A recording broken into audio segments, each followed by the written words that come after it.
We don't like to bully you and all that. शुरू करें। हाँ जी। आप सबने देखा पिछले कुछ हफ्तों से हर पार्टी का आपने प्रचार देखा, नैरेटिव देखा, संवाद देखा। महाविकास आघाड़ी और कांग्रेस पार्टी का हमेशा एक विश्वास रहा है कि सकारात्मक कैंपेन होना चाहिए। लोगों के मुद्दे जरूर किसी भी कैंपेन और किसी भी प्रचार में आने चाहिए। अब मैं तुलना नहीं करूंगा, आप खुद तुलना कर रहे हैं, रोज देख रहे हैं कि कैसे किसका प्रचार है। राहुल गांधी जी ने, मल्लिकार्जुन खड़गे साहब ने, हमारी पूरी पार्टी ने हमेशा ये प्रयास किया है कि मुद्दों पर आधारित प्रचार हो और मुद्दों पर आधारित ही सरकारें चलें, मुद्दों पर आधारित ही राजनीति हो। मैं ज़्यादा समय नहीं लूँगा। मैं राहुल गांधी जी से आग्रह करूँगा कि वो इस प्रेस वार्ता को शुरू करें। नमस्कार।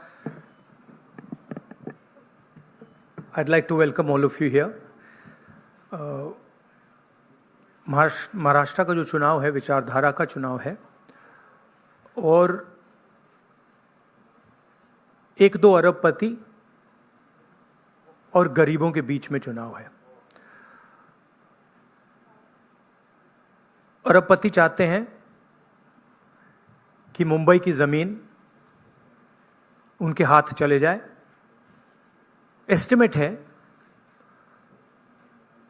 1 लाख करोड़ का एस्टिमेट है। 1 अरबपति को 1 लाख करोड़ रुपए देने की बात है। ये बैकग्राउंड मैं आपको दे रहा हूं। हमारी सोच है कि महाराष्ट्र के किसानों को, गरीबों को, बेरोजगार युवाओं को मदद की जरूरत है। रोजगार, महंगाई मेन इश्यूज हैं और हमने क्लियरली बोला है, हर भाषण में मैं बोलता हूं कि हमारी फोकस महिलाओं की मदद करने का है। 3,000 रुपए हर महिला के बैंक अकाउंट में हम डालेंगे। फ्री बस ट्रैवल होगा महिलाओं के लिए। किसानों के लिए 3 लाख रुपए तक का कर्जा माफ होगा। सोयाबीन के 7,000 रुपए प्रति क्विंटल। प्याज के किसानों के लिए fair price committee. Fair MSP कपास के किसानों के लिए। कास्ट सेंसस जो हम तेलंगाना में, कर्नाटक में करवा रहे हैं, वो हम महाराष्ट्र में करवाएंगे। हम जानना चाहते हैं और महाराष्ट्र की जनता को बताना चाहते हैं कि किसकी कितनी यहाँ पे भागीदारी है, कितना पार्टिसिपेशन है, किसकी कितनी आबादी है। हम चाहते थे कि दिल्ली सरकार इसको करे। पार्लियामेंट हाउस में मैंने साफ बोला है, नरेंद्र मोदी जी के सामने बोला है कि हम कास्ट सेंसस करवाएंगे। ये देश के सामने सबसे बड़ा मुद्दा है। तकरीबन 50%, एस्टिमेट है 50% पिछड़ा वर्ग है, उनकी कहीं पार्टिसिपेशन नहीं है, सरकार में नहीं है, कॉर्पोरेट इंडिया में नहीं है, मीडिया में नहीं है। 15% दलित हैं, 8% आदिवासी हैं, उनकी भी कोई पार्टिसिपेशन नहीं है। तो कास्ट सेंसस सेंट्रल पिलर है हमारी स्ट्रेटजी का। हमने पार्लियामेंट हाउस में मैंने कहा है 50% रिजर्वेशन की दीवार भी हम तोड़ देंगे। वो भी प्रधानमंत्री करना नहीं चाहते हैं।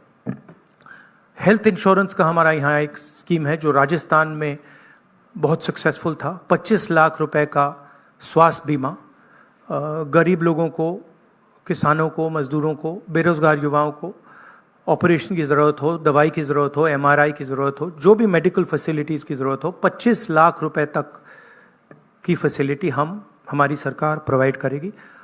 और फाइनल जो युवा हैं, जो नरेंद्र मोदी जी की पॉलिसीज़ ने, नोटबंदी ने, GST ने जिनको बेरोज़गार किया है, उनके लिए अनएम्प्लॉयमेंट अलाउंस 4,000 रुपये का मंथली और 2.5 लाख जो सरकारी नौकरियां हैं उनको हम कमिट कर रहे हैं कि उनको हम आपके हवाले करेंगे।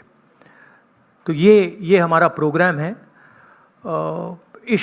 मेन इशू वही है। एक तरफ अदानी जी खड़े हैं, धारावी पे निशाना है। महाराष्ट्र की जो धन है उस पर निशाना है। मुंबई के नेचर को चेंज करने का लक्ष्य है। और दूसरी तरफ हमारे किसान, मजदूर, युवा जो एस्पायर कर रहे हैं, जो सपना देख रहे हैं, जिनका सपना हर रोज़ महाराष्ट्र की सरकार तोड़ रही है। तो ये ये लड़ाई है। Thank you. एक एक करके मैं अभी बता रहा हूं। एक मिनट, बिल्कुल। अभी आपने बड़ा अच्छा व्यवस्थित रखा। इससे पहले आप सवाल शुरू करें, राहुल जी से मैं आग्रह करूंगा कि आपके सामने कुछ और भी कुछ ऐसा दिखाएं। एक सेकंड, वो क्या था? व्हाट वाज द नारा दैट मोदी जी गेव? क्या है? एक है तो सेफ है। हाँ, यस, दैट वाज। ये देखिए, इधर लाइए भैया इसको।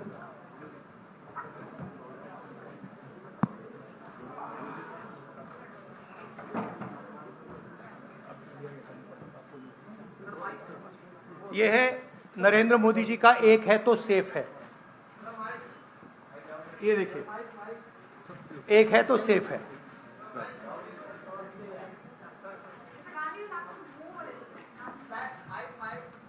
ओ हैवी। ये इसमें एक है तो सेफ है, ये नरेंद्र मोदी जी की महाराष्ट्र सरकार की स्ट्रेटजी है। हम आपको ये दिखाना चाह रहे हैं। मुश्किल खुलता है ये पकड़िए। ये देखिए, एक है तो सेफ है, देख लीजिए। और ये स्ट्रैटेजी का लक्ष्य है, देखिए, एक है तो सेफ है। धारावी का मैप है, ये भी दिखा दीजिए। दूसरा पोस्टर दीजिए। ये एक लाख करोड़ रुपए का धंधा चल रहा है। ये आप देखिए, हमारे प्रधानमंत्री जी और अदानी जी एक साथ खड़े हैं। एक हैं तो सेफ हैं, और ये लक्ष्य है। तो उन्होंने अपना नारा दिया है, हम उनका थोड़ा नारे को आपको समझाना चाहते थे। धन्यवाद राहुल जी। ये अच्छा है। इसको पीछे रखेंगे। अच्छा, वो पोस्टर भी लगा दो साइड पे। पकड़ लो एक इस साइड पकड़ लो। हाँ, बताइए भैया। एक सेकंड। आलोक देशपांडे, इंडियन एक्सप्रेस। राहुल जी, आप हमेशा कहते आए हैं कि महाराष्ट्र के डीएनए में कांग्रेस है। तो जब से ये इलेक्शन का मुद्दा शुरू हुआ, तब जब विकास का मुद्दा था, तो आज वो आगे कटेंगे तो कटेंगे, वोट जिहाद इन मुद्दों पे आके रुक गया है। तो क्या आपको लगता है कि इन सारी स्लोगन्स के वजह से महाराष्ट्र के डीएनए को नहीं, उनका जो स्लोगन, मेन जो स्लोगन है, एक है तो सेफ है, वो मैंने इतनी अच्छी तरह आपको दिखाया है, उसको समझाया है कि एक है तो सेफ है। एक कौन है? एक नरेंद्र मोदी जी हैं, अदानी जी हैं, अमित शाह जी हैं। सेफ है तो कौन सेफ है? अदानी जी सेफ हैं। कष्ट किसको होगा? धारावी की जनता को होगा। नुकसान किसका होगा? धारावी की जनता को होगा। जो हिंदुस्तान की स्मॉल और मीडियम इंडस्ट्रीज हैं, जिसका एक चिन्ह धारावी है, उसको एक व्यक्ति के लिए खत्म किया जा रहा है। तो लड़ाई यही है। नारा उन्होंने दिया, हमने आपको समझा दिया। इस इलेक्शन का नारा मोदी जी ने दिया है, और बिल्कुल सही नारा है। एक है तो सेफ है। सवाल है, सेफ कौन है? सेफ किसका है? एक कौन है? यह सवाल है। दीपक भट्टू से लोकमत। राहुल जी, आज मार्केट में किसानों को सोयाबीन का 4,000 रुपया करीबन रेट मिल रहा है। एमएसपी है 4,830 रुपया। तो आपने कहा है कि हम लोग 7,000 रुपये देंगे अगर सत्ता पे आएंगे तो, और प्लस बोनस। तो 4,000 और 7,000 प्लस बोनस, ये जो डिफरेंस है वो कहाँ से कांग्रेस कॉम्पेंसेट करेगी? ये हमने सारे कैलकुलेशंस कर रखे हैं, हमारा एक्सपीरियंस है। हमने ऐसी ही पॉलिसीज छत्तीसगढ़ में चलाई हैं। तो financially there is no problem, this is easily feasible. We have done all the calculations. Study किया है हमने। अगर आप डिटेल्स चाहते हैं तो हमारी टीम से हम आपको पूरा फाइनेंशियल डिटेल्स, ये जो हमारी कमिटमेंट्स हैं, इसका पूरा फाइनेंशियल डिटेल हम आपको दे देंगे। कोई प्रॉब्लम नहीं है। रंजीत सिंह, ANI।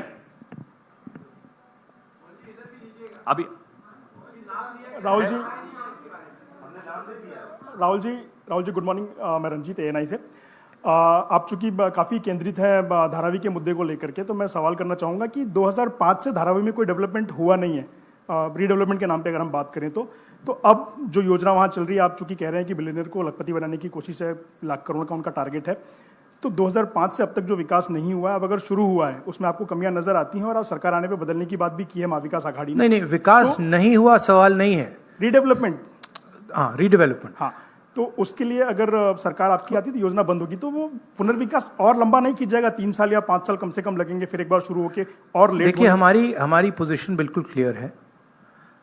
ये जो जमीन है, जो लोग धारावी में रहते हैं उनकी जमीन है, वो उस पे सालों से रह रहे हैं, वहाँ पे वो काम करते हैं, स्मॉल और मीडियम बिजनेसेस का हब है।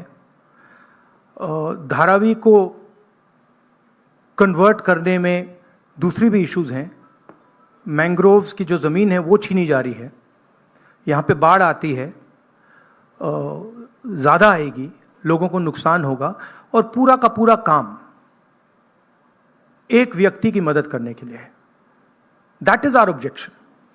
Our objection is that it is unfair. It is being done. The entire political machinery is being twisted to help one person. We are not convinced about how the tendering process was worked out, and we are absolutely convinced that this is theft of Dharavi land, and it is being handed over to one person. इसी व्यक्ति को देश के airports दिए जा रहे हैं, इसी व्यक्ति को डिफेंस की पूरी मैन्युफैक्चरिंग की इंडस्ट्री दी जा रही है, इसी व्यक्ति को पोर्ट्स दिए जा रहे हैं, इसी व्यक्ति को धारावी दिया जा रहा है, इसी को मुंबई का एयरपोर्ट दिया जा रहा है। और मैंने यहां पे आपको क्लियरली दिखाया है कि पुराना रिश्ता है प्रधानमंत्री का, तो ये अदानी जी अपने आप नहीं कर सकते हैं। Without clear support of the prime minister of India, Dharavi cannot be taken away from the people of India. तो ये हो रहा है यहां पे, और ये चुनाव का मुद्दा है, बैकग्राउंड में है, फोरग्राउंड में है। यही मुद्दा है कि महाराष्ट्र का जो धन है वो महाराष्ट्र की जनता को मिलेगा, महाराष्ट्र के लोगों को मिलेगा, या फिर एक व्यक्ति को मिलेगा। और मैंने यहां प्रोजेक्ट्स के बारे में बोला है, मेरे पास लिस्ट है जो प्रोजेक्ट्स महाराष्ट्र के थे, जो आपसे छीनकर, महाराष्ट्र के युवाओं से छीनकर दूसरे स्टेटों में गए हैं। मैं लिस्ट पढ़ना चाहूंगा, और टोटल इसकी जो वैल्यू है, महाराष्ट्र के युवाओं को मालूम होना चाहिए कि आपकी सरकार क्या कर रही है। वेदांता का फॉक्सकॉन सेमीकंडक्टर प्लांट जो था, 1 लाख युवाओं को महाराष्ट्र में रोजगार मिलता, 1.5 लाख करोड़ रुपए की इंडस्ट्री है का प्रोजेक्ट था, यह आपसे छीन लिया गया है। टाटा एयरब्रश प्रोजेक्ट, 6,000 युवाओं को हाईली टेक्निकल रोजगार मिलता, 1.8 लाख करोड़ रुपए का प्रोजेक्ट है, यह आपके हाथों से छीन लिया गया है। IPhone manufacturing plant, 75,000 jobs Maharashtra के युवाओं को मिलते, 2 लाख करोड़ रुपए का प्रोजेक्ट था, यह आपके हाथ से छीन लिया गया है। International finances service centre, 2 lakh युवाओं को रोजगार मिलता, 1.63 लाख करोड़ का प्रोजेक्ट है, यह आपके हाथ से छीन लिया गया है। गेल पेट्रोकेमिकल प्रोजेक्ट, 60,000 करोड़ का प्रोजेक्ट है, 20,600 युवाओं को रोजगार मिलता, यह आपसे छीन लिया गया है। बल्क ड्रग पार्क, 80,000 युवाओं को रोजगार मिलता, 3,000 करोड़ का प्रोजेक्ट है। सेमीकंडक्टर प्लांट्स, 90,000 करोड़ के प्रोजेक्ट्स हैं, 3 लाख युवाओं को रोजगार मिलता। टोटल 5 लाख युवाओं के जो जॉब्स हैं वो आपसे छीने गए हैं। महाराष्ट्र के युवाओं, आप इस बात को समझिए, धारावी की जमीन छीनी जा रही है। मोदी जी सामने बोल रहे हैं, एक हैं तो सेफ हैं, अदानी जी को दी जा रही है। 7 लाख करोड़ रुपए के प्रोजेक्ट्स आपसे छीने गए हैं, और 5 लाख युवाओं को रोजगार मिल सकता था, वो आपसे लिया गया है। और दूसरे प्रदेशों में गया है। ये रिकॉर्ड है, ये पक्की बात है, ये हवा की बात नहीं है। अनन्या गुप्ता, और पीटीआई। अगर आप इसके डिटेल्स चाहते हैं तो हम आपको सबको डिटेल्स दे सकते हैं। महाराष्ट्र के युवाओं, आप ये बात समझिए, आपसे आपकी सरकार, महाराष्ट्र की सरकार रोजगार चोरी कर रही है। Sir, if we see the tendering process, it is stated that everyone will get houses in Dharavi who are staying over there. So how do you claim and justify that people will get Everybody homeless? knows how Adani tendering process works. The whole country knows it. Okay, everybody knows how CBI is used, how ED is used, how income tax department is used, how people are pressured. An example is sitting in front of you in Mumbai airport. It's there for everybody to see. Now, it's one thing if the media doesn't want to report it, right? But the fact of the matter is the whole country knows that Mr. Adani is fully supported by the Prime Minister, and anything that Mr. Adani wants, he gets. Sir Deepa इस कदम elections में साकाल, एक second please, अनुशासन please.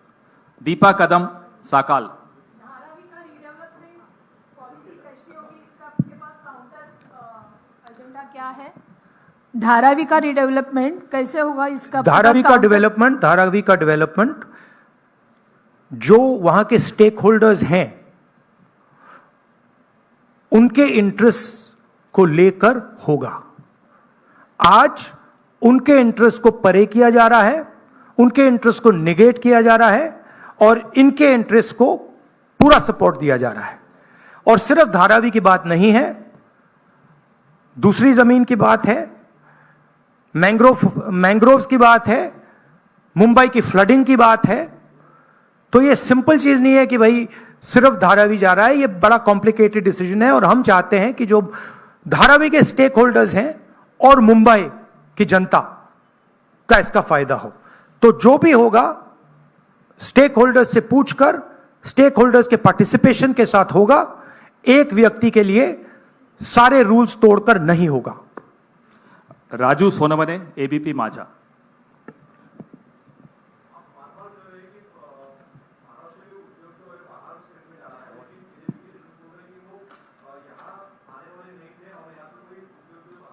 नहीं, मैंने आपको list पढ़ के दी है। 8 प्रोजेक्ट्स मैंने आपको डिटेल करके दिए हैं, क्योंकि बीजेपी ने बात बोली है मेरे बारे में कि कौन से प्रोजेक्ट्स की बात कर रहा हूं। तो ये हैं प्रोजेक्ट्स, लिस्ट हैं। इन प्रोजेक्ट्स को आप देख लीजिए, आप स्टडी कर लीजिए। ये सारे के सारे महाराष्ट्र में आने थे, ये सारे के सारे गुजरात गए हैं। ये फैक्ट है। लास्ट और ये हर महाराष्ट्र के युवा को मालूम होना चाहिए कि आपकी जमीन अदानी जी को दी जा रही है, आपका फ्यूचर अदानी जी को दिया जा रहा है। और यहां पे जो 8 प्रोजेक्ट्स हैं, जो पूरे महाराष्ट्र के युवाओं के फ्यूचर के प्रोजेक्ट्स थे, वो सब छीन कर आपसे दूसरे स्टेट में चले गए। राहुल जी अक्षय, एक सेकंड, राहुल जी ऐसे नहीं भैया एक एक करके प्लीज। एक करके, अभी वो कहीं नहीं जा Thank रहे you. जब तक आप। अक्षय मानकणी, नहीं, टीवी 9 मराठी। राज्य में विधानसभा इलेक्शन चालू है, बट देवेंद्र फडणवीस बोल रहे हैं कि ये धर्मयुद्ध अभी खेलना पड़ेगा, क्योंकि संजय तोमानी जो मुस्लिम पर्सनल लॉ बोर्ड के प्रवक्ता है, उनकी एक ऑडियो की देखिए बीजेपी को डिस्ट्रैक्ट करने की आदत है। मैंने आपसे कहा कि मेन मुद्दा रोजगार का है। उसके बाद मैंने आपको ये 8 प्रोजेक्ट्स की लिस्ट दी, राइट, जो डिटेल कर रहे हैं कि 7 लाख करोड़ के प्रोजेक्ट्स यहां से गए और 5 लाख युवाओं को जो रोजगार मिलना था वो महाराष्ट्र की सरकार ने यहां से भेज दिए। धारावी की जमीन की बात की, 1 लाख करोड़ रुपए की वैल्यू है, महाराष्ट्र की है, मुंबई की है, मुंबई के लोगों की है, वो आपके सामने छीनी जा रही है। जो स्टेक होल्डर्स हैं उनको परे किया जा रहा है, ठीक है। किसानों को सही दाम नहीं मिलता है, बेरोजगारी बढ़ती जा रही है, महंगाई है। अब बीजेपी इन सवालों के जवाब कैसे दे? वो दे ही नहीं सकती है। तो डिस्ट्रैक्ट तो करना ही पड़ेगा, कुछ ना कुछ तो करना पड़ेगा, मगर डिस्ट्रैक्शन होगा नहीं। लास्ट क्वेश्चन, साहिल जोशी। राहुल जी यहाँ पर है। भैया last question please. Rahul ji यहाँ पर है। किसको दे रहे हैं? साहिल यहाँ पर। सर यहाँ पर। हाँ सर जी। कल जो महाविकास आघाड़ी की रैली हुई थी वहां पर उद्धव ठाकरे ने कहा कि अगर उनकी सरकार आएगी तो सबसे पहला काम वो ये करेंगे कि अडानी का टेंडर रद्द करेंगे। क्या आपको लगता है कि आप और शिवसेना यूबीटी इस बात पर ज्यादा पॉलिटिकली अलाइंड है, आइडियोलॉजिकली आप ज्यादा अलाइंड है? कल आपके ट्वीट का भी उन्होंने जिक्र किया था जो आपने बाला साहब ठाकरे के इस पर किया था, तो आपको लगता है कि आप दोनों ज्यादा अलाइंड है इस चीज नहीं, पर? देखिए सिंपल सी बात है, हमारी जो सरकार आएगी वो महाराष्ट्र के लोगों की इंटरेस्ट को प्रोटेक्ट करेगी। जो धारावी में हो रहा है वो महाराष्ट्र की जनता के इंटरेस्ट के खिलाफ है, वो धारावी के जो रेजिडेंट्स हैं उनके इंटरेस्ट के खिलाफ है, वो मुंबई के जो रेजिडेंट्स हैं उनके इंटरेस्ट के खिलाफ है। हम महाराष्ट्र के, मुंबई के और धारावी के जो रेजिडेंट्स हैं उनके इंटरेस्ट को प्रोटेक्ट करेंगे, इसीलिए हम एक साथ खड़े हैं। और जो उद्धव जी ने कहा है वो सही है और उसका मैं सपोर्ट करता हूं। धन्यवाद राहुल जी, आप सबको बहुत बहुत धन्यवाद। सर, फिर आएंगे, बहुत जल्दी आएंगे। सर 23 तारीख के बाद फिर आएंगे। धन्यवाद। Thank you. सुनिए भैया, एक सेकंड मुझे बोलने दीजिए, मुझे बोलने दीजिए प्लीज। एक सेकंड, मुझे बोलने दीजिए। एक सेकंड। सो थैंक यू, आप सबका बहुत बहुत धन्यवाद। आगे भी जाना है, देखिए लास्ट है क्या? मुझे झारखंड जाना है। भैया आप प्लीज बैठ जाइए, मैं बात कर रहा हूं, आप बैठ जाइए 2 मिनट, डिस्टर्ब मत कीजिए। हाँ, तो आप सबका मैं धन्यवाद करता हूं। मुझे झारखंड में भी ऐसा ही प्रेस कॉन्फ्रेंस करना है और टाइमिंग की थोड़ी इशू है, तो मैं आप सबका धन्यवाद करता हूं। और इन चीज़ों के बारे में आपके और सवाल हों तो हमारी टीम यहाँ है, जो भी आपके सवाल होंगे वो डिटेल आपको दे देंगे। थैंक यू वेरी मच, नमस्कार।